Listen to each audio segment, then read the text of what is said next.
बिहार के मुख्यमंत्री नीतीश कुमार द्वारा पटना में नियुक्ति पत्र बांटने के एक कार्यक्रम के दौरान एक महिला डॉक्टर का कथित तौर पर हिजाब हटाने का मामला थमने का नाम नहीं ले रहा है। बता दें कि घटना का वीडियो सोशल मीडिया पर तेजी से वायरल हो रहा है।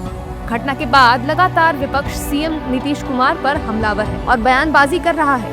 इस दौरान विपक्षी दलों के नेता लगातार सीएम नीतीश कुमार पर हमलावर हैं और महिलाओं का अपमान करने का आरोप लगा रहे हैं। इस दौरान विपक्ष के नेताओं ने नीतीश कुमार की मानसिक हालात पर भी सवाल खड़े किए हैं। विवाद नहीं सर, ये तो मैं कहता हूँ कि आदरणीय राष्ट्रपति महोदय से कि नीतीश कुमार जी की मानसिक स्थिति की जांच करवाएं, मेडिकल टीम का गठन हो। माँ बहनों का अपमान, कभी सदन में अपमान, कभी रोड पे अपमान, कभी क्या भैया, एक नहीं, आप लोगों के पास भी हजारों सबूत हैं उनके पड़े हुए हैं। और हम लोग इस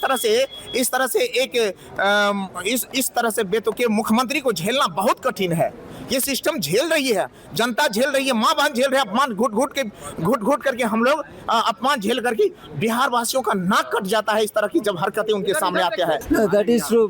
Nitish Kumar is one of the senior most politicians in the country. Now he is the chief minister of Bihar.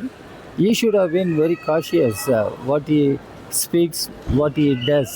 Why he did do that, removing the hijab and other things.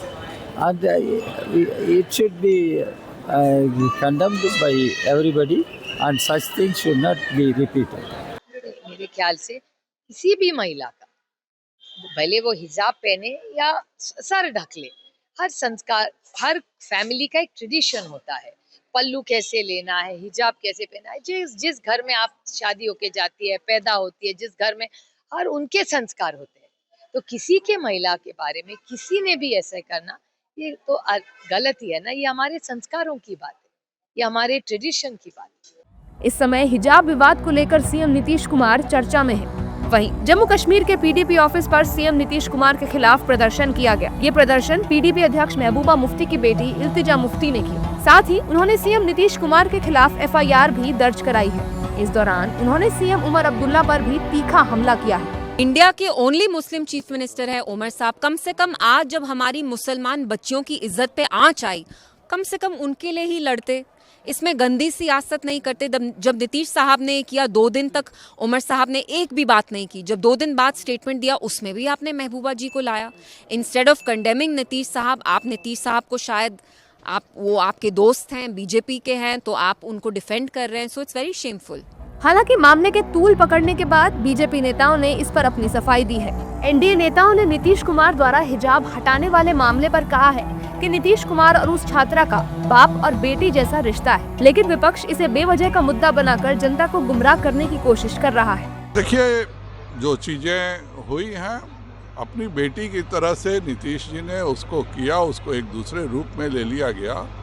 अपने बेटी के साथ कोई भी पिता, कोई भी guardian को अननेसेसरी इसको कोई और रूप नहीं देना चाहिए। विपक्ष का कार्य है मुद्दा बनाना। जिस तरह से आरोप लगाए हैं लोग, मुझे तो सबसे पहले विश्वास नहीं हो रहा है कि हमारे आदरणीय मुख्यमंत्री जी इस तरह के काम कर नहीं सकते। और मैं बता दूं कि महिलाओं के लिए उन्होंने जितना काम किया है, चाहे जीविका दीदी हो, एनएमए हो, स्वास्थ्य पर हो, शिक्षा पर हो, पुलिस पर हो, महिलाओं के पुलिस पर जो काम इन्होंने किया है, मेरे ख्याल से हिंदुस्तान ने, वर्ल्ड में, संसार में लोग इस तरह के काम नहीं किए हैं जितना काम हमारे आदरणीय मुख्यमंत्री जी ने बिहार की महिलाओं के लिए किया है। क्या गलत हो गया? पढ़े लिखे लोगों को ही, जो पढ़ी लिखी, जो एडवांस्ड महिलाएं हैं मुस्लिमों में, जो आगे बढ़ना चाहती हैं, उनको भी ये लोग जो है सो चाह रहे हैं कि पीछे कर दें, उनकी गाड़ी भी बैक गियर में लग जाए। बता दें कि सीएम नीतीश कुमार से जुड़े एक विवाद पर अब अंतर्राष्ट्रीय स्तर की प्रतिक्रिया सामने आनी शुरू हो गई है। घटनाक्रम पर पाकिस्तान के कुख्यात डॉन शहजाद भट्टी ने वीडियो जारी कर माफी मांगने की बात कही है, जिसके बाद मामला और संवेदनशील हो गया है। वहीं सीएम नीतीश कुमार की सुरक्षा को भी बढ़ा दिया गया है।